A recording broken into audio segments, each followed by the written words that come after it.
이제 처음에 제 1편에서 이제 자연이라는 것에 대해서 그 얘기를 해요. 자연.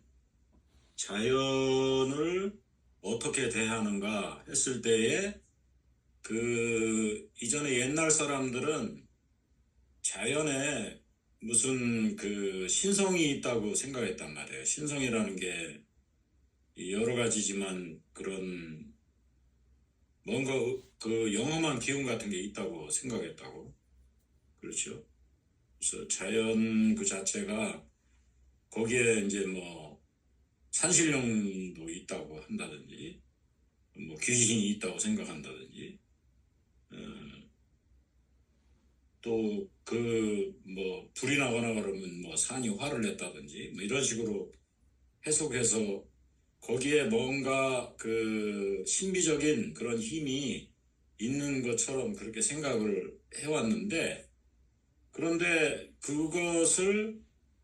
어, 그것에서 벗어난 그런 세계관을 우리가 지금은 갖고 있고, 지금은 우리가 이제 자연과학적인 그런 생각을 해서 그 조선시대 말에만 해도 이제 예를 들어서 그 그 기찻길을 만드는데, 인천에서 서울 간의 그 경인선을 만드는데 그때 무슨 산 같은 게 있으면 그 산을 이렇게 옆을 잘라가지고서 길을 낸단 말이에요. 기찻길을 내면은, 그러면은 산신령이 크게 노한다고 생각해가지고 사람들이 많이 반대를 하고, 그래서 이제 그 대신에 이제 그 앞에서 그런 작업을 공사를 하기 전에 이제 그 제사를 지낸단 말이죠. 그런 생각들을 하는 게 그게 이제 주술화되어 있는 그런 세계관, 그렇게 이제 우리가 얘기를 해요. 그랬는데 기차가 이렇게 다니고 그러면서 이제 그런 일들이 잘 벌어지지 않고, 그러니까 사람들이 이제 점점 과학적인 세계관을 받아들이고, 지금은 뭐 한국은 사방에다가 산마다 다그 구멍을 뚫어가지고 길을 만들었단 말이죠. 전혀 꺼리낌이 없이 지금 그런 세계 가운데 살아가고 있어요. 그러니까 그것이 이제 탈주술화된 세계다, 이렇게 우리가 얘기하는 거예요. 예를 들어서 우리가 이제 뭐 그 사막을 다닌다 그럴 때도, 사막에 옛날 같으면은 거기 가면 그런 그 죽음의 귀신 같은 것들이 있어서 다 죽을 수밖에 없다, 이런 식으로 이제 그 얘기하지만, 지금은 뭐 그 차를 타고 다닌다든지 뭐 한다든지 이러면서도 사막에 잘 들어갔다 왔다 갔다 하고, 또 예전에는 이제 그런 주술적인 세계관이 있어도 거기에 막 낙타든지 이런 것들을 이제 이용해서 다니기도 하고 그랬단 말이에요. 그러니까 이 자연과 세계와의 관계에서 자연을 어떻게 보느냐 하는 게 굉장히 중요한데, 그랬을 때에 그 자연 세계의 그런 산과 강과 나무와 뭐 거대한 물고기와 이런 것들에 대한 그런 어떤 두려움 같은 것들이 이제 그 자연 세계 가운데 배후에 어떤 신이 있을 거라고 생각하고, 그 다음에 지진이 일어난다든지, 그렇죠, 용암이 분출된다든지, 이런 여러 가지들을 그런 그 신적인 것과 연결시켜서 생각했었단 말이죠. 그랬을 때에 자연적인 그런 세계가 과학적인 세계관이 나오고, 그 배후에 이게 이제 그 하나의 중요한 그런 그 키인데, 자연 세계는 그냥 그 자연 법칙에 의해서 움직여지는 그런 거다. 그러니까 과학적인 세계관이 등장하기 전에 그러한 생각들을 하게 된다. 그게 이제 그 이신론이라고 지난주에도 우리가 얘기했지만 디이즘이라는 거죠. 그러니까 디이즘이라는 것은 자연 세계를 어떻게 생각하고 자연 세계와 신과의 관계, 하나님과의 관계를 어떻게 생각하느냐 하는 그런 문제에 있어서, 디이즘의 세계관에 의하면 자연 세계는 그런 합리적인 법칙에 의해서 움직여 나간다고 생각하게 되잖아요. 그렇죠? 그러니까 근데 이제 우리가 잘 생각해 보면 그렇게 합리적으로 움직여 나가는 자연 세계, 그러니까 그 디이즘, 그러니까 그 자연신론, 이신론 똑같은 말이에요. 이신론 그러니까 리신론 또는 자연신론 똑같은 말인데 그 이신론적인 세계관을 잘 표현한 말이 우주는 하나의 시계처럼 째깍째깍째깍 이렇게 그 만들어 놓고 하나님은 뒤로 물러나 있다. 자연세계가 저절로 돌아간다. 이렇게 생각했단 말이에요. 오케이? 그런데 지금 이제 벤틀리 하트가 그 지적하는 그 말은 뭐냐면 그렇게 이신론적인 합리적인 세계를 생각하게 될 때에 그때에 거기에서 배제되는 게 뭐냐면 세상에서 사람들이 경험하는 악의 문제에 대해서는 사라져버리는 거예요. 세계는 합리적으로 이렇게 돌아가게 돼 있으니까. 그렇죠? 우리가 불합리하게 갑자기 당하는 그런 악에 대해서 그 이신론은 설명하지 않는다고 말이지. 그게. 오케이? 그러니까 거기에 빠져버리는 게 있다는 거지. 그런데도 우리가 이제 그 인도네시아 그 근처에 대규모의 그런 해양 지진에 의해서 쓰나미가 몰려오고 그러한 자연재해를 겪을 때 사람들은 그런 자연이 갖고 있는 그런 힘들, 자연이 그 파괴해 나가면서 벌어지는 그런 악에 대해서 사람들이 생각하게 된다는 거지. 이신론에서는 그런 생각을 별로 하지 못한다는 거지. 그것처럼 볼테르가 지난주 얘기를 하자면 볼테르가 공격했던 것은 그런 자연신론적으로 자연세계가 그런 식으로 합리적으로 시계처럼 찌깍찌깍 돌아가야 되는데 소위 말해서 그것을 옹호하는 이신론을 옹호하는 그런 사람들의 세계관이 잘못됐다는 것을 볼테르가 지적했다는 거죠. 그렇죠? 그런데 그 카라마조프 형제들에서 이반을 내세운 도스토옙스키는 그거보다도 더 심한 인간의 문제, 인간도 그러면 그 자연세계 속에서 합리적으로 그렇게 살아가야 되는데 그렇지 않고 악을 저지른단 말이에요. 끔찍한 악들을 저지르. 그러니까 자연세계에서 일어나는 악이나 인간세계에서 하는 그런 악이나 그런 것들을 우리가 보면은 진짜 세상에서 자연세계가 이루어내는 세상 가운데서 살아가는 문제를 그러면 볼테르도 지적하고 도스토옙스키도 지적하고 그랬을 때 성경은 뭐라고 얘기했느냐? 그랬을 때에 로마 가톨릭 교회와 종교개혁의 사람들은 소위 말해서 하나님의 섭리라는 것을 설명하면서 어느 쪽에 더 가깝게 설명했어요? 이신론에 가깝게 설명했습니까? 아니면 도스토옙스키의 카라마조프 형제 2반처럼 설명했습니까? 2반. 네? 신학자들이 성경이 말고 그러니까 소위 말해서 신학자들은 자연신론 비슷하게 설명했다고 말해요. 자연신론 비슷하게.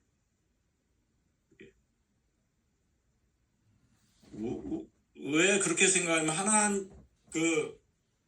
하나님의 섭리에 의해서 하나님이 전지전능하신 하나님이라면 전지전능하신 하나님이 자연세계를 합리적으로 돌아가도록 섭리하여서 이끌어 간다 이렇게 설명한다는 거예요. 그러니까 우리도 장로교회의 목사들도 대부분 생각하는 게 하나님의 섭리가 한 목적적으로 잘 돌아가서 오늘 아까도 배준 목사님이 얘기했지만 어떤 예를 들어서 좀 다르게 스토리를 풀자면 그 어린 소녀 하나만 남겨주고 부모가 화재에 돌아가셨다. 그랬을 때 남겨진 어린 소녀의 눈물을 누가 씻겨줘? 그러한 고통을 어떻게 해? 그런데 이러한 섭리론에 충실한 그런 장로교 목사는 하나님이 뜻이 있어서 하나님께 섭리하셔서 한 것이니까 잘 받아들이시오. 이렇게 설교한다고 말이에요. 그게. 오케이? 그런데 성경이 과연 그런 식으로 설명하도록 하고 있느냐 하는 게 여기에 이 데이빗 벤틀리 하트의 퀘스천이에요. 성경은 진짜 그렇게 말하고 있는가? 그렇죠? 그렇게 봤을 때에 벤틀리 하트가 자연의 문제를 제기하면서 얘기하는 것은 자연을 잘 살펴보면 그렇게 멋지지 않다 이거야. 우리가 오늘 아침에도 뭐 식사하고 그러는데 그 식사하는 모든 것은 사실은 다른 것의 죽음을 우리가 취하는 거잖아. 그치? 예. 여러분이 만일 무슨 닭고기를 먹었다 그러면 그 닭을 죽여서 그래서 처리해가지고 그 고기를 먹는 거잖아. 그리고 심지어 여기에도 나왔지만 예를 들어서 이제 어떤 덩굴 식물이 큰 나무를 타고 올라가서 그 덩굴 식물이 막 위에 나무 위에 우거진 그런 모습을 보고 멋있다 이렇게 얘기하지만 결국은 덩굴 식물이 줄기를 점점 쪼아가지고 그 나무를 고사시킨다고 죽이게 된다고. 그래서 자연세계 전체가 그런 식으로 죽이고 먹고 생존하고 죽고 하는 그런 전체의 그러니까 생명과 죽음의 순환 가운데 있다는 것을 말하고 있다는 거예요. 그게 자연이라는 거예요. 우리가 아는 자연은 그러니까 우리가 아는 자연은 두 가지 물론 세 가지지만 먼저 두 가지. 하나는 그러한 그 이신론적인 세계에서 시계처럼 짝짝짝 맞춰 돌아가는 것처럼 생각한다 그거야. 그런데 다른 한편으로는 지금 이제 제가 설명했듯이 여기에 이렇게 나무를 타고서 뒹굴뒹굴 이렇게 그 돌돌 말려가지고 올라가가지고 결국은 그 나무를 죽이는 그런 자연이라는 거지. 그런 자연의 모습. 그런데 그것을 또 그 설명하는 신학자들의 모습은 그렇게 죽는 것은 하나님의 섭리야. 이렇게 얘기한다는 거죠. 그래서 소위 말해서 신학자가 설명한 그러한 자연에 대한 세계관을 잘 종합해 보면 결국은 신은 그 창조주라는 신은 하나님은 모든 것을 결국은 다른 생명을 위해서 다른 생명을 파멸시키는 죽음이 함께하는 신이 아니겠느냐 이거예요. 그러면은 소위 말해서 기독교가 설명하는 그러니까 어떤 기독교가 우리가 속해 있는 많은 기독교가 신학에 의해서 설명하는 것이 결국은 생명도 얘기하지만 결국은 그 밑바탕에 죽음을 얘기하는 결국 같은 파멸이라는 거지. 디스트럭션. 그렇게 그것을 의도하는 신을 섬기는 거냐 이게 벤틀리 하트가 말하는 거예요. 그래가지고 여기에 벤틀리 하트가 그러면서 이제 끄집어낸 게 그러면서 얘기하죠. 그 인도양의 그러한 쓰나미에서 40여만 명이나 죽는 그런 일에 대해서 미국의 텍사스의 남쪽의 젊은 캘비니스트라는 그런 목사가 그게 하나님의 섭리다 이렇게 받아들여라 이런 설명을 하는 것을 계기로 해서 그 칼빈의 신학을 보자 이거. 칼빈의 신학도 그 섭리론의 결국이라는 것은 이중예정론이라는 거예요. 이중예정론. 그러니까 하나님이 어떤 사람은 구원을 위해서 예정하고 어떤 사람은 파멸을 위해서 예정했다는 거예요. 이런 벤틀리 하트에 말하면 이런 개똥 같은 소리가 어디 있냐? 이게 그렇게 써놨어요. 벤틀리 하트가. 예. 그렇지 않고 진짜 성경이 얘기하고 있는 것은 무엇이냐 하면 하나님은 항상 선이시고 사랑이시다. 그 얘기예요. 그게. 항상 선이시고 사랑이시다. 그래서 만물을 결국에는 그 선을 향해서 그 사랑을 향해서 만물을 이끌어 나가시는 신을 섬기는 것. 그게 기독교적인 선포라는 거예요. 지금 여기서 얘기하고자 하는 게 그거예요. 그리고 우리가 이제 결론을 언제나 알듯이 알지만 그것을 이루는 하나님의 수단이 무엇이었냐? 그게 예수 그리스도의 성육신과 공생애와 죽으심과, 그러니까 십자가상에서의 죽으심과 부활이라는 거예요. 그렇게 선포하는 것이 기독교의 복음이지, 칼빈처럼 이렇게 어떤 사람은 부활, 영생으로, 어떤 사람은 영벌로, 파멸로 이렇게 예정했다. 이런 것은 없다니. 거기에 또 인용하지만 하나님께서 원하시는 것은 모든 사람이 구원을 받는 것이다. 이렇게 얘기하고 있다는 거지.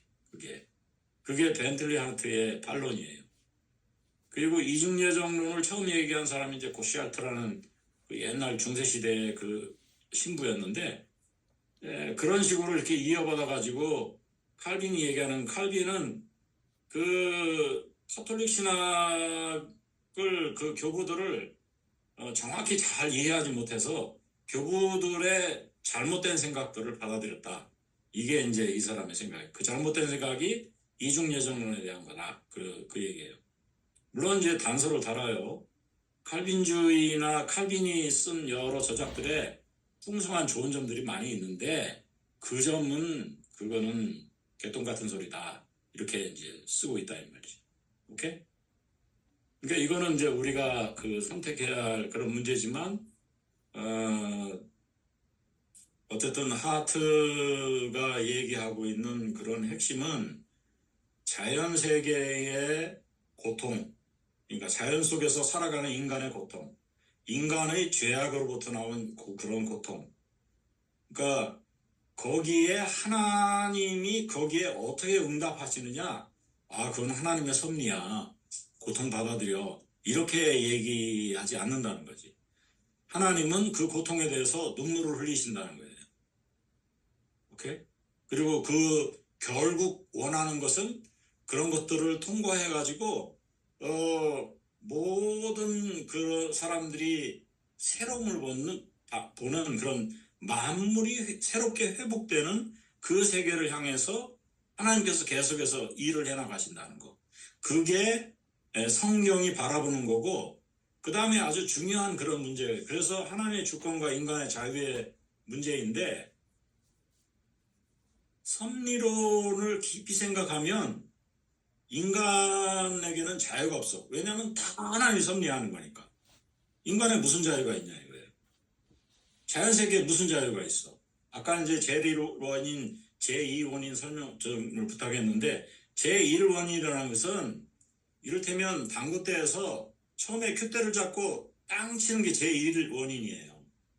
그러면 다른 당구들을 이렇게 땅땅땅땅땅 쳐가지고서 어떤 당구알 하나가 포켓에 쏙 들어가도록 하는 거, 그게 제2원인이에요. 오케이? 그러니까 하나님이 제1원인이지. 하나님이 어떤 것을 섭리론에서 처음에 출발시켜요. 그러면은 하나님이 바람을 출발시키면 그 바람이 점점 늘어나가지고 태풍도 일어나고 파도도 일어나고, 그러면은 요나가 탄 배를 위협하게 된다고. 그런 게 제2원인이에요. 요나의 배를 출렁이게 만드는 거. 제2원인이라는 거예요. 오케이? 그렇게 해서 섭리하신다고 사람들이 설명했어요. 그게 카톨릭 신학자들도 그렇게 설명했고, 또 그 다음에 칼빈도 그걸 받아서 제1원인, 제2원인 이렇게 설명했다 이 말이에요. 오케이? 그런데 그렇게 해서 모든 것이 하나님의 뜻에 의해서 전능하신 하나님이고 전지하신 하나님이고 그게 딱 맞아 들어가면, 지금 내가 이렇게 말하고 이런 식으로 하는 것도 자유가 없이 다 하나님께서 섭리해서 이렇게 하는 거야. 그러니까 칼빈주의자 중에 이런 생각의 오류에 빠지는 사람들이 생긴다고. 그게 결론은 뭐냐면 결정론이에요. 우리의 모든 게 다 결정돼 있어. 그 결정론에 빠지게 돼 있다는 거예요. 그런데 성경이 우리에게 증거하고 있는 바는 신학자들이 섭리론에 의해서 결정론의 유혹에 빠지도록 만들게 그렇게 써있지 않다는 거예요. 심지어 자연도 하나님에 의해서 대적하는 것처럼 쓰여 있다는 거예요. 그리고 인간도 자유의지를 발휘해서 하게 돼 있다는 거예요. 그렇지만 그럼에도 불구하고 하나님의 선한 목적은 그것에 의해서 막히거나 무너지지 않는다. 끊임없이 하나님께서 선을 향하여 이뤄서 궁극적인 선을 이루어 나가신다는 것이. 그러니까 자연 세계에도 그 마땅히 할 수 있는 그런 영역을 주시고 힘을 주시고 사람에게도 그런 자유를 주셔서 그렇게 행하도록 하지만 그런 가운데서도 그 하나님의 선은 이루어지는데 그러면 악이 어떻게 생기느냐 했을 때 거기에 그 자유가 주어졌기 때문에 악이 생겨난다. 오케이?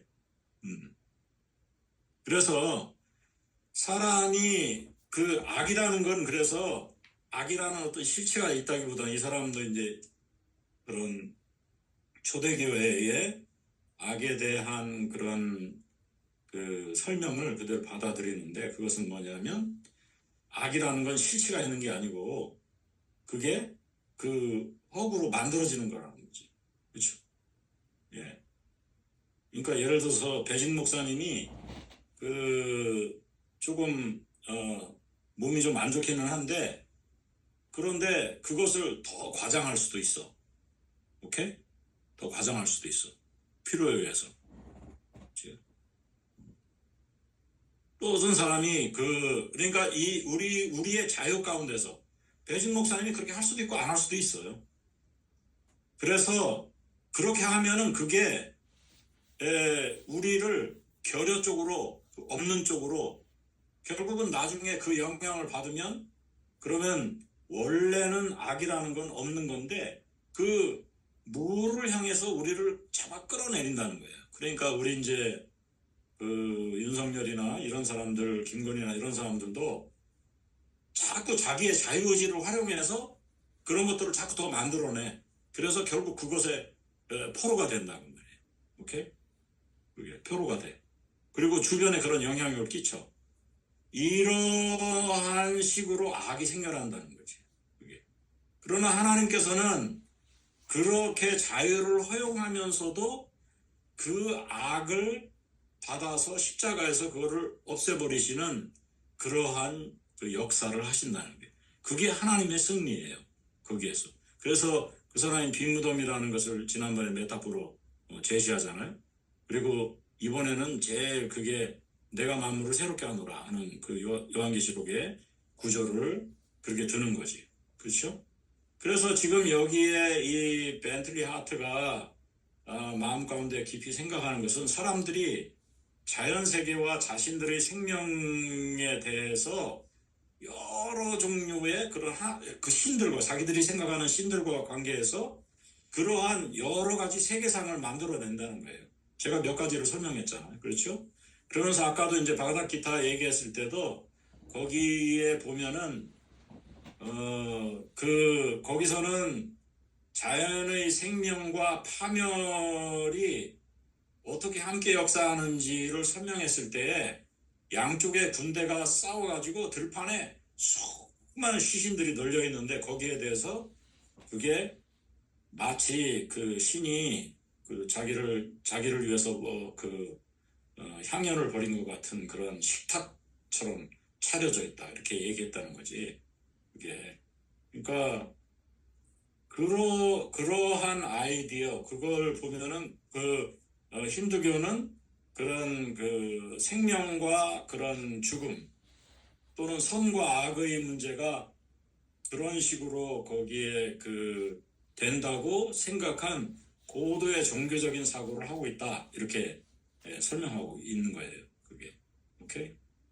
그러니까 지금 우리들도 마찬가지 인간의 여러 사고들 가운데선 지금 현재 이제 현대 인류 중에 가장 큰 문제 중에 하나가 생존인데 생존 중에 큰 문제가 푸드잖아. 푸드. 어떤 종류의 어떤 음식을 먹을 것인가. 왜냐하면 이 음식을 먹는 것에 따라서 지금 자연세계 기후가 변하고 있어요. 그렇죠? 우리가 지금 현재의 대기 오염의 가장 큰 주범이 소고기 키우는 거에서 소의 소똥과 그 방구, 소방구에서 나오는 그 일산화탄소, 이게 그 대기업의 큰 주범이에요. 그게 자동차에서 나오는 것도 더 많대. 그게. 그런데 왜 그렇게 소를 많이 키우나? 옛날에는 그렇게 안 키웠는데 지금 육식이 많아져서 그런 거예요. 육식이. 네. 중국 사람들은 원래 소고기를 잘 안 먹었는데 지금은 이제 미국을 본받아가지고 아니, 중국의 인구가 얼마예요? 그 사람들이 다 이제 그 소고기를 먹는 방향으로 바꿨어요. 그러니까 이게 지금 뭐 큰 문제인 거지.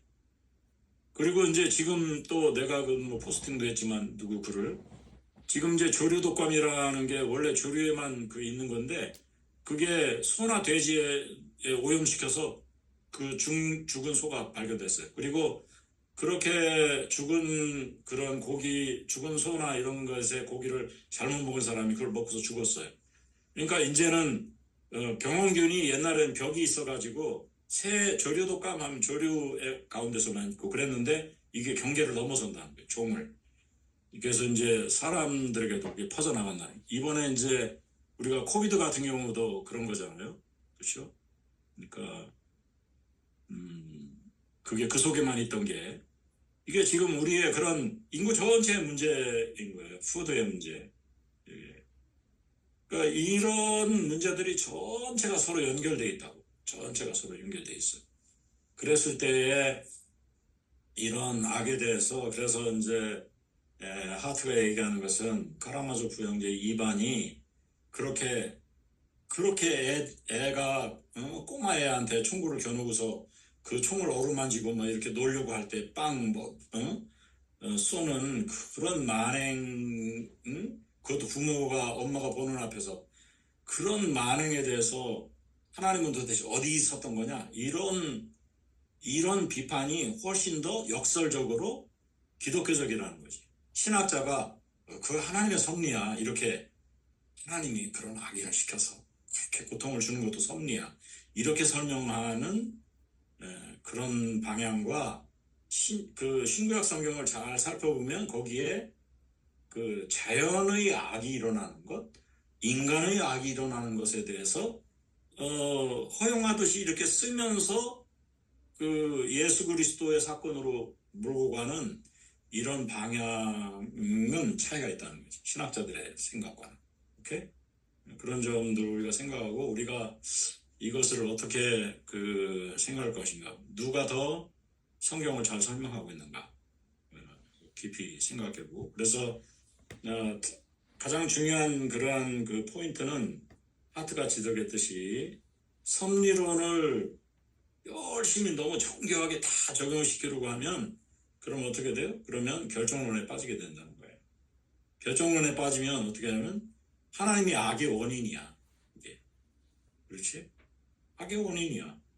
총을 빵 쏘였는데 그 하나님의 섭리가 있을 거다. 그러면 그 섭리를 그렇게 하신 분은 누구야?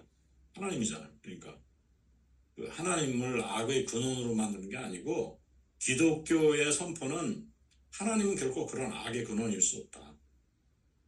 악은 그런 자유의지로부터 출발해 나왔고 그리고 하나님은 원래 선하시고 우주 만물이 함께 그 선에 동참하기를 원하시는 그런 방향으로 나가신다 하는 것을 생각하는 것입니다. 오케이? 우리가 벤틀리 하트가 여러 중요한 지적들을 한 것 같아요. 그래서 이렇게도 생각할 수 있구나. 그래서 이런 류의 사고는 좀 처음이기 때문에 나도 이거 뭐 어제